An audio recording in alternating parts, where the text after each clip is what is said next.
¿Qué tal? Dios les bendiga. Es para nosotros una gran bendición poder compartir la palabra del Señor a través de este medio y esperamos que la palabra pueda bendecir y edificar tu vida. Esta mañana quiero compartir algo que he venido desarrollando en el libro de Josué capítulo 4, pero déjame decirle que hay una frase que le quiero compartir y la frase dice: quien no descubre su propósito no tiene nada que conquistar. Se lo repito otra vez: quien no descubre su propósito no tiene nada que conquistar. No hay nada que lo inspire, no hay nada que lo fortalezca, no hay nada que lo anime a seguir adelante, porque no tiene un propósito claro por el cual esforzarse o por el cual continuar en el camino. Leí una frase que dice que ningún viento es favorable para quien no sabe a dónde va. Escuche, se lo repito, dice: ningún viento es favorable para quien no sabe a dónde va. Por eso es importante que usted y yo comprendamos hacia dónde vamos, cuál es el propósito de Dios para nuestra vida, cuál es el plan que tenemos que desarrollar en nuestra vida personal. Y quiero continuar con la generación de conquista que le he estado compartiendo sobre el contexto de Josué capítulo 4, donde veíamos que Josué recibió de parte de Dios la indicación de elegir a 12 personas para darles una piedra, que tomaran una piedra en el río Jordán, pero ellos tenían que pararse donde estaban firmes los pies de los sacerdotes. Y de ahí elaboré una temática que tiene que ver con el sacerdocio, y el sacerdocio lo hemos enfocado en la vida espiritual. Y ahí voy a continuar. Somos seres espirituales. Esta mañana usted se despertó su cuerpo, ese cuerpo que vemos físicamente. Hace algunas horas estaba dormido. Mientras su cuerpo físico estaba dormido, su espíritu estaba despierto, porque su espíritu no duerme. Aunque su alma descansa, su cuerpo descansa, su espíritu estaba despierto. Y espero que esta mañana su espíritu también esté despierto y pueda recibir la palabra y no se me distraiga mucho y pueda ser edificado en estos 40 minutos que quiero acaparar su atención para poner en usted una semilla espiritual que lo pueda llevar al desarrollo. Veíamos cómo Job desarrollaba una vida espiritual diariamente. Diariamente él levantaba un altar a Dios para ofrecer holocaustos por si acaso sus hijos habían pecado. Y ese altar le traía un respaldo, una cobertura, el favor y la bendición de Dios sobre él, de manera que el enemigo no podía tocarlo. Yo le decía la semana antepasada que somos seres espirituales. Diga conmigo: soy un ser espiritual. Antes de ser materia, antes de ser físico, usted fue espiritual. Usted estuvo en la mente de Dios. Dios planeó su existencia.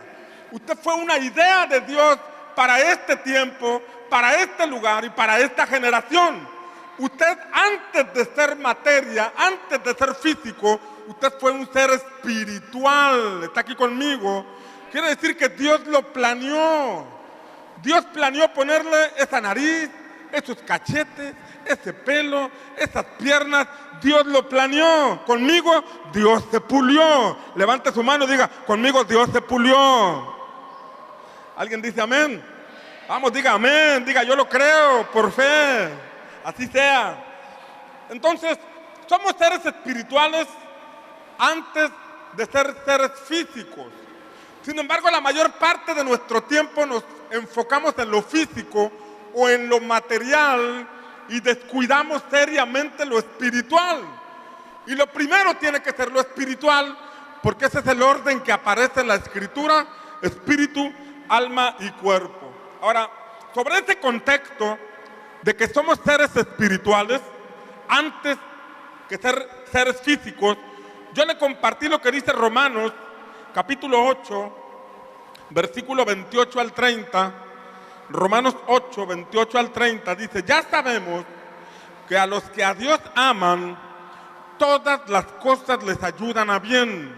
Diga conmigo, a los que a Dios aman, levante su mano y muévala, diga, a los que amamos a Dios, todo nos ayuda para bien.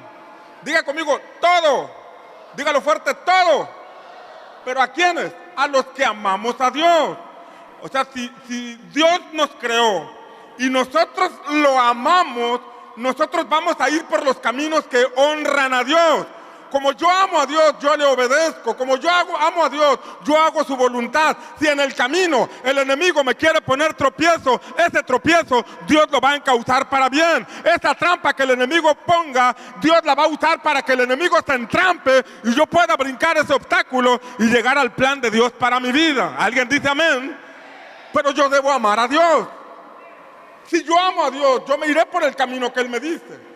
Si yo me voy por un camino diferente y ahí aparecen situaciones, difícilmente se van a encauzar para bien. ¿Por qué? Porque yo estoy por un camino que no agrada al Señor.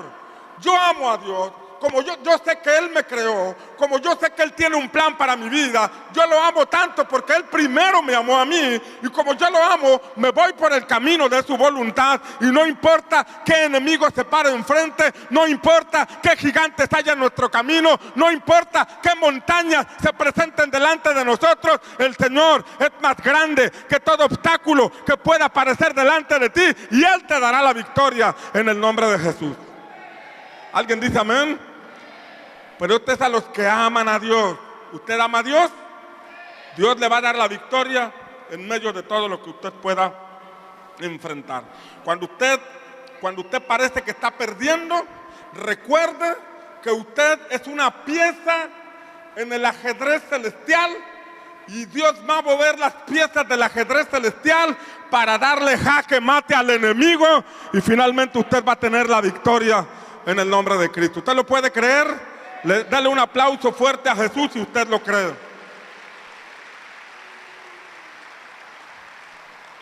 El amor a Dios se manifiesta aun cuando hay dificultades, cuando hay adversidades. Yo no permanezco en el camino de Dios porque Dios me dé todo. Yo no permanezco en el camino de Dios porque Dios bendiga mi economía. Yo no permanezco en el camino de Dios porque Dios me dé ropa o me dé una casa. Yo permanezco en el camino de Dios porque sé que es el mejor camino, porque sé que es el que me va a llevar finalmente al propósito por el cual tengo vida. Amén. Pero este pasaje dice algo más, y es de lo que estábamos compartiendo, porque dice, porque a los que antes conoció, así dice Romanos capítulo 8, a los que antes conoció. De ahí le estoy yo transmitiendo este mensaje de que antes de ser seres físicos éramos seres espirituales, porque antes de estar aquí estuvimos allá. Antes de estar aquí estuvimos en la mente del Señor. Somos seres espirituales, somos seres que venimos de la eternidad, que venimos de parte de Dios. ¿Alguien dice amén? Antes nos conoció. Antes de dar forma a este cuerpo físico, fuimos una idea en la mente del Señor. Repita conmigo otra vez, Dios se pulió conmigo. No hay gente fea. ¿Alguien dice amén? Hay bellezas raras, pero no hay gente fea. Dile al que está a tu lado, tú eres una belleza rara, pero no estás feo.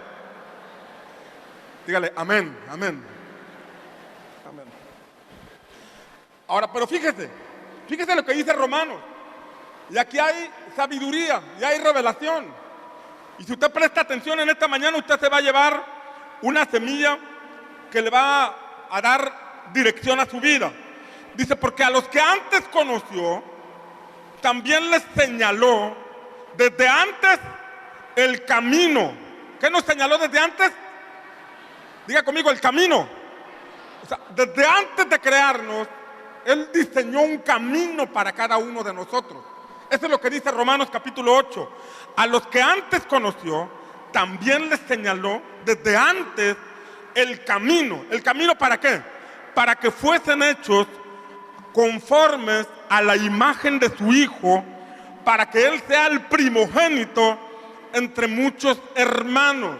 Y a los que les señaló desde antes el camino, a estos, a ver si ponen el versículo bíblico, a estos también llamó, Y a los que llamó, a estos también justificó. Y a los que justificó, a estos también glorificará. Mira lo que dice este pasaje. A los que señaló desde antes el camino, levanta su mano y diga conmigo: a mí el Padre diseñó un camino para que yo lo transitara. Desde antes de que naciera, dígalo fuerte, desde antes de que naciera, Dios puso un camino delante de mí. Y Él me llamó, diga conmigo, y Él me justificó. Y además de justificarme, Él se glorificará en mi vida. ¿Alguien dice amén? ¿Qué significa que me glorificará? Que su gloria se hará evidente en mi camino, que su resplandor será evidente en mi vida diaria. Tal vez ahorita estás en problemas, tal vez ahorita estás batallando, tal vez ahorita no encuentras la salida, pero este pasaje asegura que Él se glorificará en ti. ¿Usted lo cree? Ahora, vámonos por partes. Este pasaje dice que desde antes el Señor nos señaló un camino. ¿Para qué es el camino? Para andar.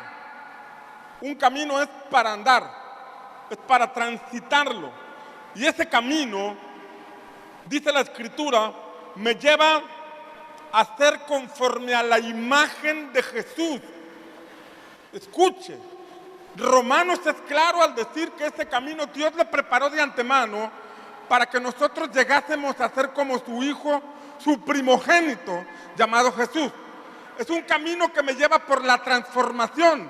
Antes de crearme, Dios sabía todos mis días. Él sabía que yo me iba a apartar. Él sabía que yo le iba a fallar. Él sabía que me iba a perder, pero Él también sabía que me iba a rescatar. Y no solamente me iba a rescatar, sino que preparó un camino para regresarme al diseño original, al propósito por el cual me dio existencia. ¿Cómo no vamos a amar a Dios si Él nos amó sabiendo que le íbamos a fallar? Dale un aplauso a Jesús. Dale un aplauso al Señor, porque Él es bueno. Pero este pasaje de Romanos dice que este camino me lleva a ser como Jesús. El punto es ser como Cristo, reflejar a Cristo. Hay un dicho que señala que todos los caminos llevan a Roma. Sin embargo, aunque todos los caminos te llevan a Roma, no necesariamente te llevan a Dios. El único que te lleva a Dios se llama Jesús. Él dijo: yo soy el camino, soy la verdad y soy la vida, y nadie viene al Padre si no es por mí. Jesús es el camino. Dígalo conmigo: Jesús es el camino. No es un camino, es el camino. Tú puedes ver muchas opciones, pero el único camino que puedes tomar se llama Jesús. Se llama Jesús. Entonces, este camino lo tenemos que transitar para ser como Cristo. Él es la medida a la que debemos llegar. Él es la inspiración de nuestra vida. Es el reflejo que debemos dar diariamente. Jesús. Natán la regó muchas veces. Natán estropea todo. Natán se equivoca mucho. Pero cuando es Jesús, Él nunca se equivoca. Cuando es Jesús, Él siempre todo lo puede. Cuando es Jesús, Él brinca los obstáculos. Cuando es Jesús, nada ni nadie lo detiene. Vale la pena que nosotros menguemos para que Jesús crezca en cada uno de nosotros. Ser como su Hijo, ser como Jesús. La pregunta es: ¿a quién estamos reflejando? Tú y yo reflejamos la influencia de alguien. ¿A quién reflejamos? Génesis señala que Dios hizo al hombre a su imagen y semejanza. El hombre reflejaba a Dios. El hombre era como un espejo de la gloria de Dios. La gloria de Dios resplandecía sobre el hombre, y el hombre en lo natural reflejaba el amor, la bondad, la misericordia de Dios. Pero un día todo se rompió y el hombre dejó de reflejar a Jesús. El hombre dejó de reflejar a Dios y empezó a reflejar la influencia del veneno de la serpiente. Usted y yo reflejamos a alguien. Usted y yo podemos estar reflejando la amargura que alguien nos causó. Usted y yo podemos estar reflejando la decepción que tuvimos en alguna parte del camino. Usted y yo podemos estar reflejando la frustración que nos han causado una serie de circunstancias. O usted y yo, en medio de todo problema que podamos estar viviendo, podemos estar reflejando a Jesús. Y cuando reflejamos a Jesús, la luz del Señor va a ahuyentar toda serpiente que quiera morderte a ti o a tu familia. Alguien dice amén. Pero la pregunta es, ¿a quién estamos reflejando? Porque ese reflejo da evidencia de que yo voy avanzando en el camino. Porque si un camino es para transitar, para llegar a ser como Cristo, quiere decir que yo debo ir dando mis pasos en esa dirección. En el camino habrá provocaciones, pero yo estoy tratando de ser como Jesús. En el camino habrá situaciones que tratarán de distraerme, pero yo quiero ser como Jesús. En el camino habrá circunstancias difíciles, pero en ese momento, cuando hay circunstancias difíciles, yo veo cómo Jesús resolvía las circunstancias difíciles y trato de ser como Él. En medio de la necesidad, cuando el diablo ponga tentación para que ore por la piedra y se convierta en pan, yo le voy a decir, no solo voy a vivir de pan, voy a vivir de lo que mi Padre Celestial diga. Y cuando yo vivo de lo que mi Padre Celestial digo, yo voy a tener victoria sobre la necesidad y me voy a parecer cada vez más a mi Señor Jesucristo. Alguien dice amén. Entonces, la manera en que nosotros enfrentamos las circunstancias da evidencia si estamos tratando de ser como Jesús o seguimos siendo las mismas personas. Usted y yo vamos en ese camino. La pregunta es, ¿cuánto hemos avanzado en ese camino?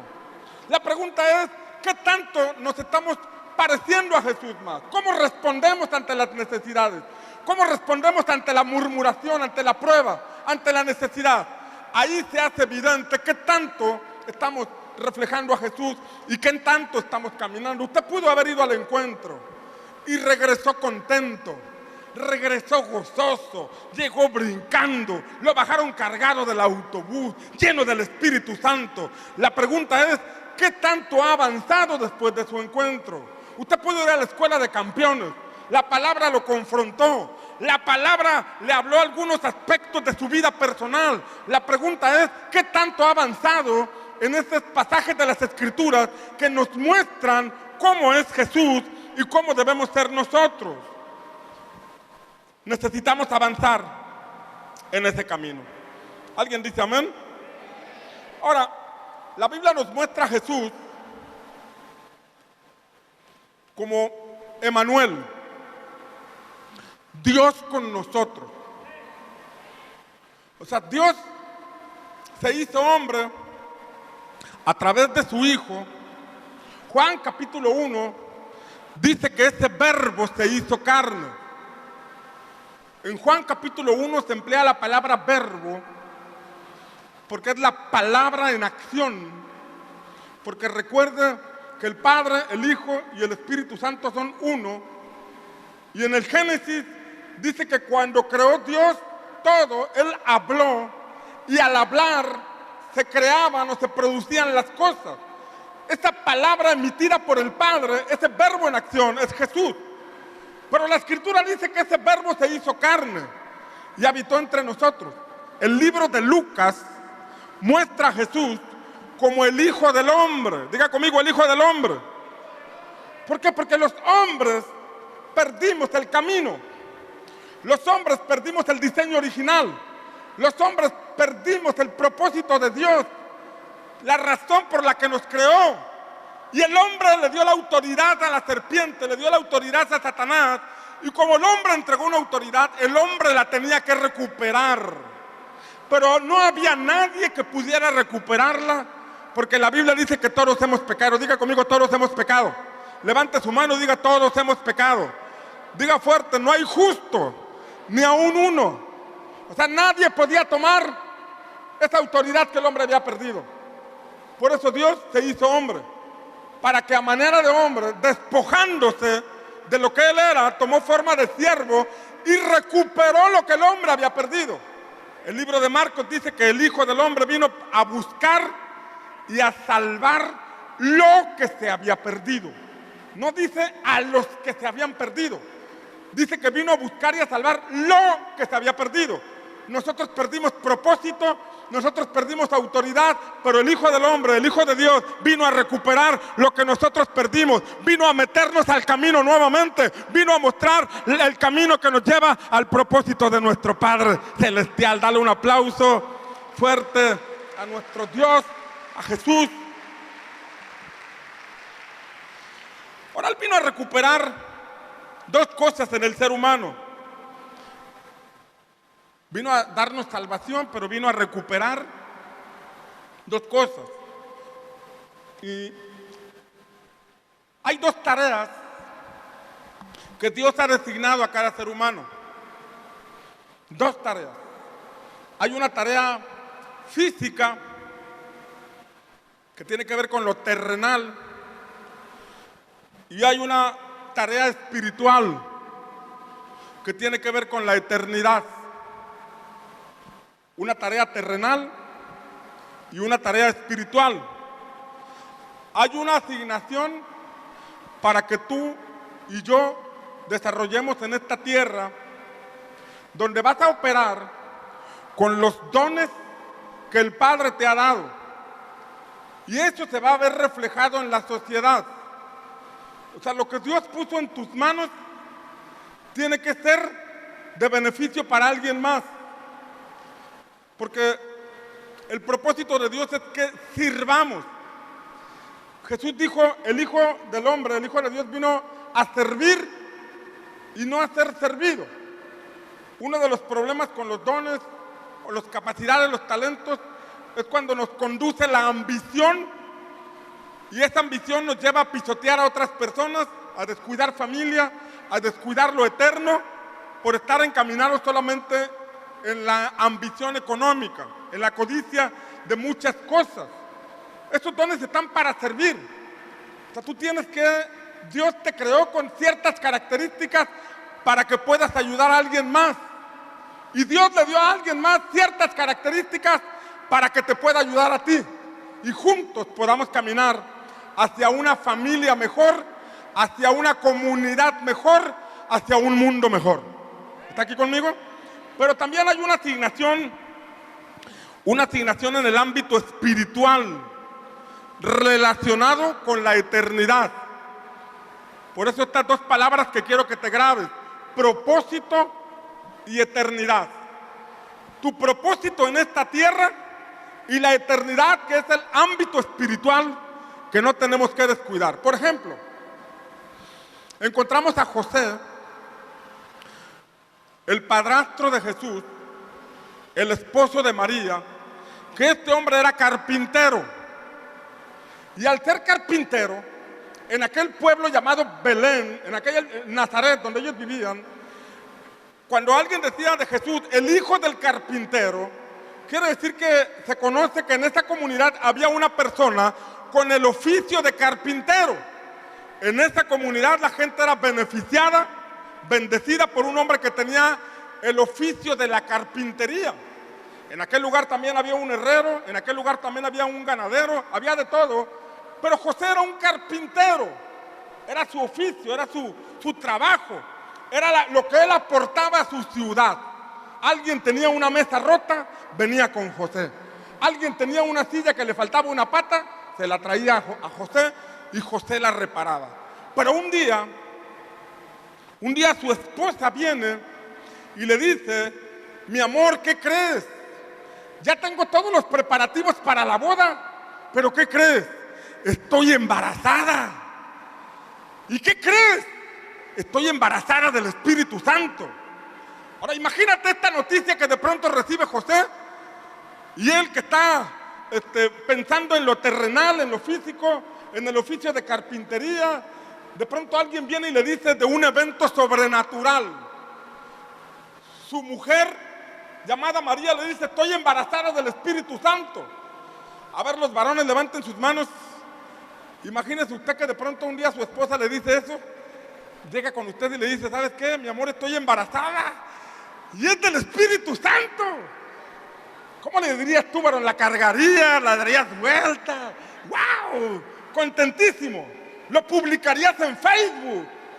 ¿Qué creen, amigos? Mi esposa está embarazada del Espíritu Santo. Yo pregunto, ¿sería una buena noticia para ti? La neta, ¿sería una buena noticia? Siendo honestos, no. O sea, tendríamos una lucha. Diríamos, ¿cómo eso de que estás embarazada del Espíritu Santo? A mí no me vengas con estas cosas. Esa píldora, suéltasela a alguien más, pero a mí no me vas a decir. Bueno, José tuvo sus luchas. José, el padrastro de Jesús, tuvo sus luchas.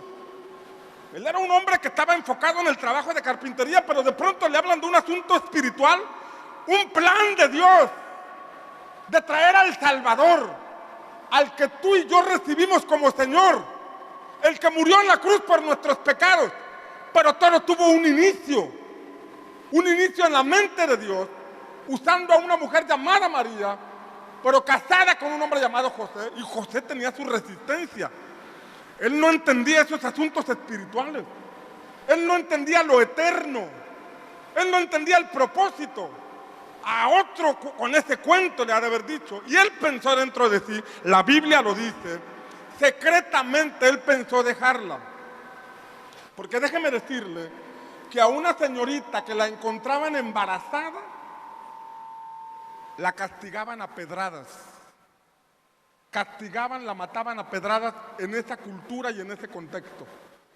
Entonces José, como era bueno, él dijo dentro de sí, si la dejo, la van a matar, la van a apedrear, la ley es dura, la van a matar. Entonces secretamente él dijo, me voy a casar y después la voy a dejar, porque yo no me creo ese rollo de que está embarazada del Espíritu Santo. Eso a mí no me late. Yo soy buen carpintero, yo quiero ser un buen esposo, un buen padre de familia, pero estas cosas yo no las entiendo. Pero dice la Biblia que él, queriendo dejarla secretamente, en la noche tuvo un sueño donde el Señor le reveló quién era ese bebé que estaba en el vientre de María. Le reveló el plan eterno, le reveló el plan divino. Él entendió que no se trataba de cualquier niño. Él entendió que verdaderamente era obra del Espíritu Santo. Él tuvo un despertar en lo espiritual.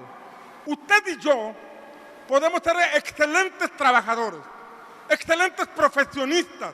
Podemos destacar en lo que estamos realizando, pero de pronto en lo espiritual no nos ha nacido, o no hemos entendido, o no hemos tenido la revelación de lo que estamos haciendo hoy.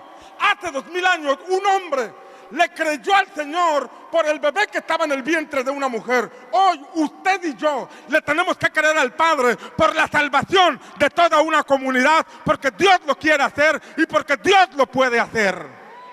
¿Alguien dice amén? Ahora se nos tiene que revelar el plan eterno de Dios. Propósito y eternidad. Tal vez tú eres buen carpintero, eres buen chofer, tal vez eres buen mecánico, tal vez eres buen profesionista, un buen panadero y que nunca me traes pan, o puede ser de cualquier otro oficio, no son pedradas. El punto es, ¿cómo estamos en el área espiritual? ¿Se nos ha revelado lo eterno? ¿O nuestro pensamiento solo está enfocado en la semana de 7 días? ¿Está enfocada en los 10 años que voy a trabajar?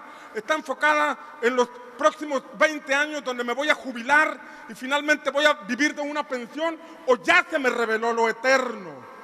Es necesario que se nos revele lo eterno porque es parte del plan de Dios para nuestra vida. Diga conmigo, es parte del plan. Dígalo fuerte, es parte del plan. Se lo voy a mostrar en Eclesiastés. Eclesiastés capítulo 3, versículos 10 al 15. Eclesiastés 3:10 dice, he visto la tarea, lo escribe un hombre llamado Salomón, un hombre a quien Dios dotó de una sabiduría extraordinaria, un rey prominente en su tiempo, que venían reyes de otras naciones a escuchar la sabiduría de ese hombre. No lo está diciendo Juan de las Cotorras, lo está diciendo el Espíritu Santo a través de un hombre sabio llamado Salomón. Y Eclesiastés capítulo 3, versículos 10 al 15 dice, he visto la tarea que Dios ha dado a los hijos de los hombres para que en ella se ocupen. Número 1, la tarea. Tiene que ver con el propósito. ¿Para qué les dio la tarea? Dice Eclesiastés, para que se ocupen. Diga conmigo, para que se ocupen. Mueva su mano y diga, para que se ocupen. Ahora, un joven que no se ocupa en algo, quiere decir que no ha recibido la revelación de la tarea o el propósito por el cual tiene vida. Una persona que no está haciendo nada, un padre de familia, una persona adulta que no se ocupa en algo, quiere decir que no se le ha revelado la tarea que Dios le ha designado para su vida en esta tierra. Habla de la tarea, pero dice este pasaje también, Él ha hecho todo apropiado a su tiempo. Y también ha puesto, ¿qué ha puesto? La eternidad en sus corazones. Dos cosas, tarea y eternidad. Propósito y eternidad. Dice que a todos nos ha dado una tarea para ocuparnos, pero dentro de nosotros ha puesto la eternidad. Ha puesto como una aplicación, como un chip que despierta lo espiritual, para que podamos comprender el plan eterno de Dios para nuestra vida, para que podamos entender que no se trata simplemente de una carrera profesional, de un trabajo, de una empresa, de una casa, de un esposo, de una esposa, sino que hay algo que trasciende todavía más allá y es la eternidad que Dios ha puesto dentro de nosotros. Pero mire lo que dice Salomón. Sin embargo, el hombre no descubre la obra de Dios que Dios ha hecho desde el principio hasta el fin. Dice que aunque nos ha dado una tarea y ha puesto dentro de nosotros la eternidad, dice que el hombre no la descubre desde el principio hasta el fin.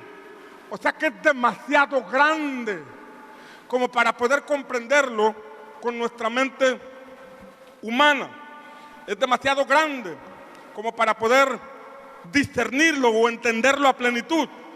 Y dice la Escritura, Salomón sigue escribiendo, sé que no hay nada mejor para ellos, es lo que dice Salomón, para ellos no hay nada mejor que regocijarse y hacer el bien, además que todo hombre coma y beba y vea lo bueno en todo su trabajo. Salomón dice, he visto que la gente dice, mira, la vida consiste en pasarla bien, en regocijarte, en llevar el alimento a tu casa, tener la bebida y estar bien. Eso es un don de Dios. Salomón dice, el entendimiento que la mayoría de las personas tienen, creen que la vida consiste solamente en trabajo, solamente en la comida que llevamos a la casa o en estar bien. Pero la eternidad de Dios, el plan eterno de Dios, trasciende a un trabajo o a algo más trascendente que al hecho de adquirir un bien o una propiedad. Ahora mire, aquí le quiero mencionar por lo menos tres cosas. La tarea que Dios ha dado a los hombres. Esto es en el ámbito terrenal. Es la razón de existir aquí y ahora. Usted no está en el desierto del Sahara. Usted no está en Europa ni en Uruapan. Usted está aquí en esta comunidad, en este tiempo. Usted no nació en el tiempo de la revolución. Usted no nació en el tiempo de la piedra, de los picapiedras. Usted no nació en la era del hierro o en la era del hielo. Usted nació en este tiempo y en esta generación como un aporte de Dios para esta sociedad, como un aporte de Dios para bendecir a esta comunidad. Usted tiene talentos, usted tiene dones para bendecir a alguien más. Esa capacidad de hacer pasteles. Alguien en sus fiestas necesita sus pasteles. Esa capacidad de hacer diseños arquitectónicos. Alguien que quiere construir una casa necesita sus servicios. Esa capacidad para hacer sistemas de computadora, software, esa capacidad Dios se la dio porque alguien en una empresa la necesita. Esa capacidad de administrar una empresa la necesita. Esa capacidad de hacer de comer, no se olvide de mí, por favor, pero esa capacidad de hacer de comer le va a servir a alguien más. ¿Está aquí conmigo? Ahora la pregunta es, si eso que Dios me dio, esos talentos que Dios me dio, están ayudando a que tengamos un mundo mejor. Bueno, bajemos las 3 rayitas. Esos talentos que Dios me dio están ayudando a que tengamos un país mejor, sacar adelante nuestro país. Bueno, bajémosle otra rayita más. Esta capacidad está sirviendo para que nuestra ciudad tenga una sociedad mejor. Bueno, vamos a bajarle media rayita más, todavía no se me entusiasman.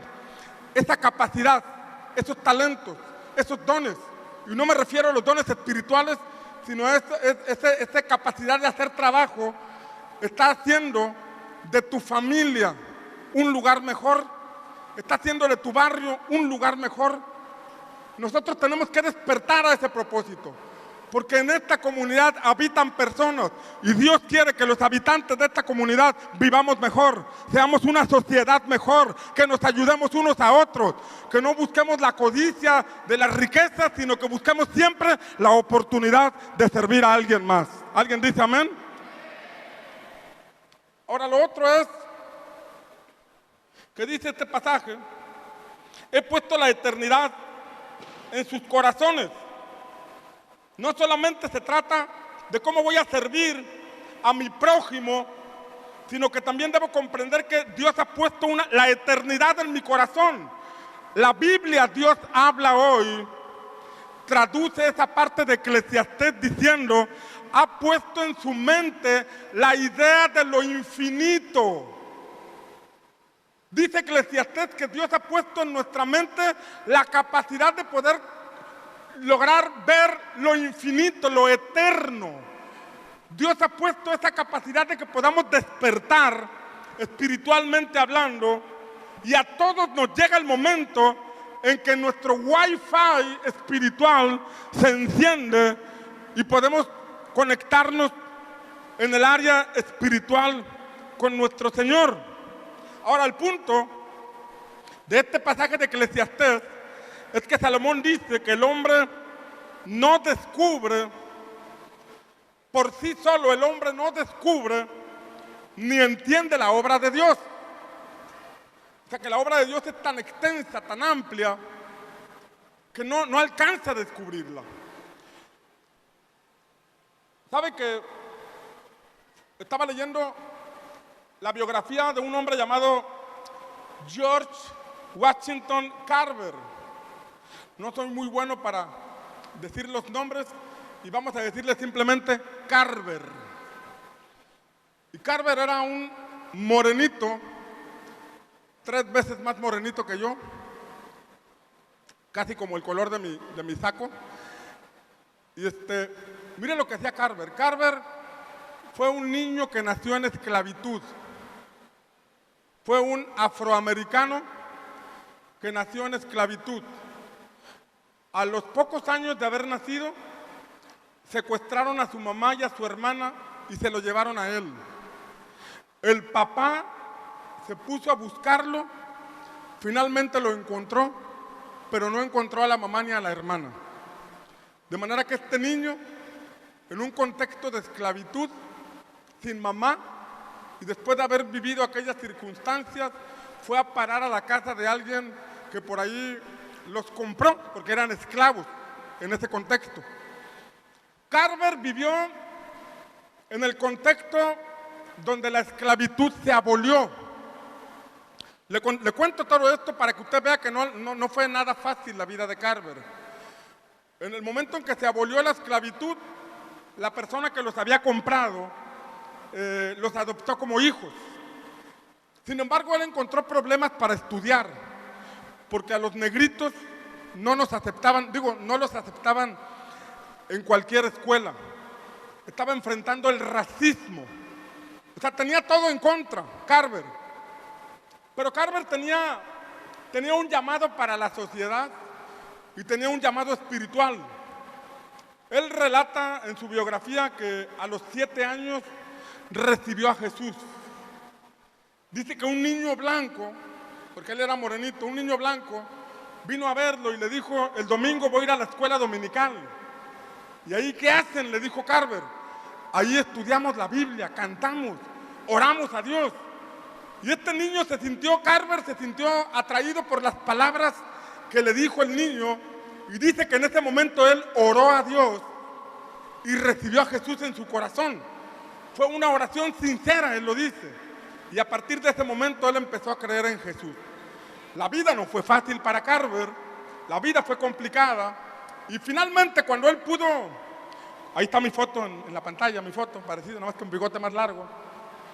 Escuche, él estudió botánica y él estudió algunas otras cosas más, pero se especializó en la botánica y relata su biografía, relata que en ese tiempo los agricultores de Estados Unidos estaban teniendo serios problemas porque ellos solamente sembraban algodón, cosechaban el algodón y la tierra estaba perdiendo el nitrógeno y los nutrientes que necesita para volverla productiva. Y entonces Carver empezó a investigar cómo podrían nutrir la tierra para poder hacer que sea fructífera. Y dice que encontró que los cacahuates, al sembrar cacahuates, la tierra recuperaba los nutrientes que necesitaba para ser fructífera. Y entonces él le dijo a los agricultores de ese tiempo que sembraran cacahuates. Sabemos lo peligroso que son los cacahuates, porque luego se levantan las sábanas cuando estás dormido. Pero fíjese, los agricultores no le hacían caso y le decían, no, nosotros queremos vender algodón porque el algodón es lo que está dejando. Pero el gorgojo del algodón empezó a afectar la tierra, de manera que hicieron lo que Carver les dijo y sembraron cacahuates. Pero después de que sembraron cacahuates, efectivamente la tierra recuperó los nutrientes, pero luego no hallaban qué hacer con tanto cacahuate. El algodón se vendía porque con ello elaboraban hilos para hacer telas, para hacer ropa. El algodón sí se vendía, pero los cacahuates no se vendían. Y entonces los agricultores le reclamaban a Carver y le decían, ¿qué hacemos con tanto cacahuate? Mira lo que nos hiciste, por hacerte caso estamos llenos de cacahuate. Pero Carver era un hombre bien espiritual. Además de haber sido un profesionista, un hombre que aprendió botánica, lo pusieron de director de un instituto en el área de botánica y dice que ahí con algunos más maestros desarrollaban algo así como un grupo de vida, un grupo de estudio bíblico, oraban a Dios, escuche, y dice que cuando él estaba en ese conflicto de qué hacer con tanto cacahuate, él orando le dijo al Señor, Señor, ¿para qué hiciste el universo? Y que el Espíritu Santo le contestó, el universo es demasiado grande para que puedas comprenderlo con tu capacidad mental. Pregúntame otra cosa que no sea tan grande. Y entonces él le dijo al Señor, bueno, Señor, ¿para qué hiciste al ser humano? Y el Señor le dijo, tu mente sigue siendo demasiado pequeña como para comprender a plenitud la razón por la que hice al hombre. Y entonces siguió meditando y le preguntó al Señor, bueno, Señor, ¿para qué hiciste los cacahuates? Y sabe que el Espíritu Santo le empezó a dar ideas de qué hacer con el cacahuate y sacó más de 300 cosas que se pueden hacer con los cacahuates, desde champús, jabón antiséptico, harina, pan, helado, aceite, 300 cosas que se podían hacer con el cacahuate, de manera que revolucionó la industria, las empresas, y los cacahuates empezaron a venderse, porque este hombre, además de ser botánico, tenía una vida espiritual activa. Un día, un senador, usted puede encontrar su biografía en internet, Carver se apellida, y dice que un día un senador le preguntó, ¿cómo supo usted tantas cosas del cacahuate? Y que Carver le preguntó, y le contestó y le dijo, es que lo leí en un libro viejo. ¿En un libro viejo? ¿En cuál libro? se llama Biblia. ¿A poco Dios habla de los cacahuates? Y le dijo él, no, pero él es el que hizo los cacahuates y a él le pregunté qué podía hacer con tantos cacahuates.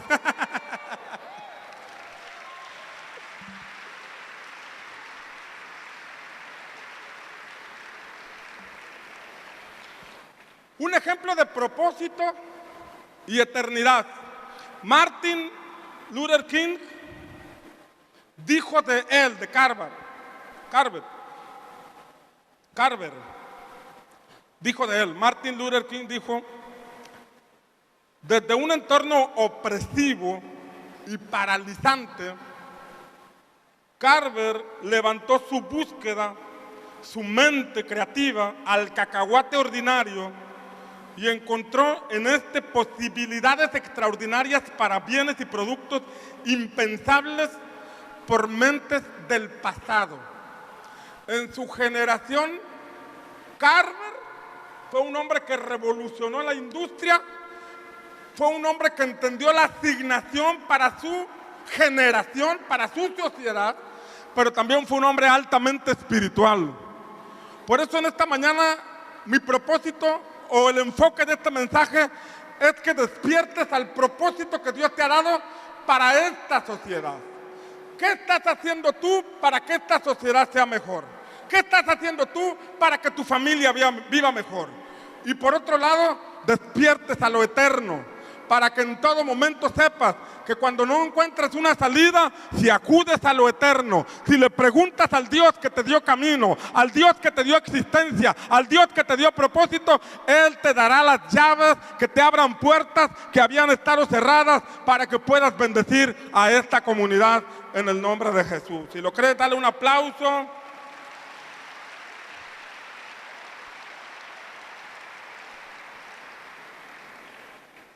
¿Qué estoy aportando para el bienestar de este mundo?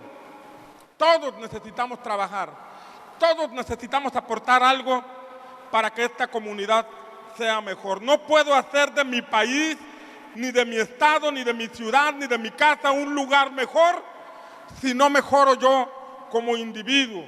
Pero la segunda pregunta es, ¿qué papel desempeño en el plan eterno de Dios para la humanidad? Hablo del plan eterno. ¿Qué papel estoy desempeñando yo? ¿Qué papel estamos desempeñando cada uno de nosotros en el plan eterno de Dios para la salvación de esta comunidad? ¿Qué estamos haciendo? ¿Estoy sirviendo fiel y sistemáticamente o lo hago esporádicamente? Lo que estoy haciendo en mi servicio está íntimamente relacionado con llevar almas a la eternidad. ¿Se me ha revelado el llamado que Cristo me hace para evangelizar y formar discípulos? ¿O solamente busco áreas de servicio que me gustan? El mundo se está perdiendo, las familias se están desintegrando y usted y yo, además de buscar un área que nos gusta en el servicio dentro de la iglesia, debemos responder al llamado que la eternidad nos hace de evangelizar y formar discípulos en esta comunidad. Jesús dijo, vayan y prediquen el evangelio a todo el mundo. Jesús dijo, vayan y hagan discípulos a todas las naciones.